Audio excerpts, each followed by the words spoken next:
ঘরে বসেই আপনার ডাচ বাংলা ব্যাংক অ্যাকাউন্টে টাকা জমা রাখুন।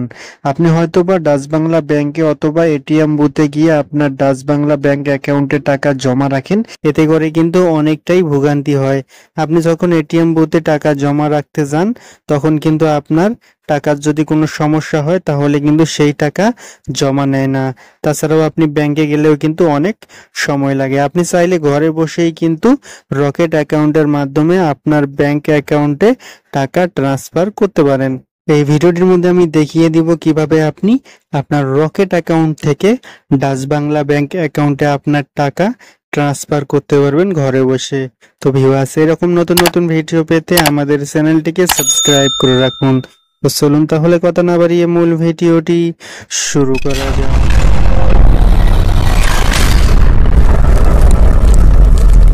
আপনার যদি রকেট অ্যাকাউন্ট না থাকে তাহলে আপনি রকেট অ্যাকাউন্ট খুলবেন। তো রকেট অ্যাকাউন্ট খোলার পরে আপনার ফোনে রকেট অ্যাপটিকে আপনি ইনস্টল করে নেবেন। তো অ্যাপসটি ইনস্টল করে নেওয়ার পরে আপনি যত টাকাই ট্রান্সফার করতে চান তত টাকাই আপনার রকেট অ্যাকাউন্টে আপনি নিয়ে নেবেন। তা নেওয়ার পর এখানে আপনার রকেটের পিন আপনি দিয়ে দিবেন। তো পিন দেওয়ার পরে এখানে লগ ইন অপশনটার উপরে আপনি ক্লিক করে দিবেন। তো এখান থেকে যে লগ ইন অপশনটার উপরে আপনি ক্লিক করে দেওয়ার পর এখানে আপনি 7 নম্বর একটি অপশন দেখতে পাচ্ছেন, ব্যাংক ট্রান্সফার। এই ব্যাংক ট্রান্সফার অপশনটার উপরে আপনি ক্লিক করে দিবেন। ব্যাংক ট্রান্সফার অপশনটার উপরে ক্লিক করে দেওয়ার পর এখানে আপনি দেখতে পাচ্ছেন আদার্স অ্যাকাউন্ট। এই আদার্স অ্যাকাউন্ট অপশনটার উপরে আপনি ক্লিক করে দিবেন। ক্লিক করে দেওয়ার পর এখানে আপনি দেখতে পাচ্ছেন ডিবিবিএল, এখানে আপনি ক্লিক করে দিবেন। তো ক্লিক করে দেওয়ার পরে আপনার ব্যাংক অ্যাকাউন্ট নাম্বার আপনি এখানে দিয়ে দিবেন। তো এখানে আপনি ব্যাংক অ্যাকাউন্ট নাম্বার দেওয়ার পর এখানে নিচে আপনি দেখতে পাচ্ছেন অ্যামাউন্ট, এই অ্যামাউন্ট অপশনটার উপরে আপনি ক্লিক করে দিবেন।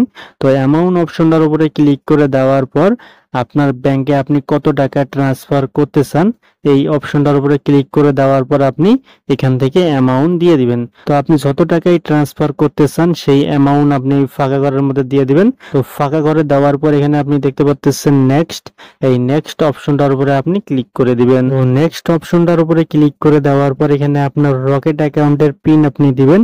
তো পিন দেওয়ার পর এখান থেকে যে রকেট অপশনটার উপরে আপনি চেপে ধরে রাখবেন। তো এখান থেকে আপনি রকেট অপশনটার উপরে আপনি চিপ দিয়ে ধরে রাখবেন।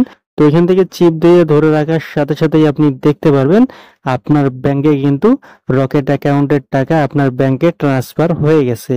তো ভিউয়ার্স, এভাবেই কিন্তু আপনি খুব সহজেই ঘরে বসে রকেট অ্যাকাউন্ট থেকে আপনার ব্যাংকে টাকা ট্রান্সফার করতে পারেন।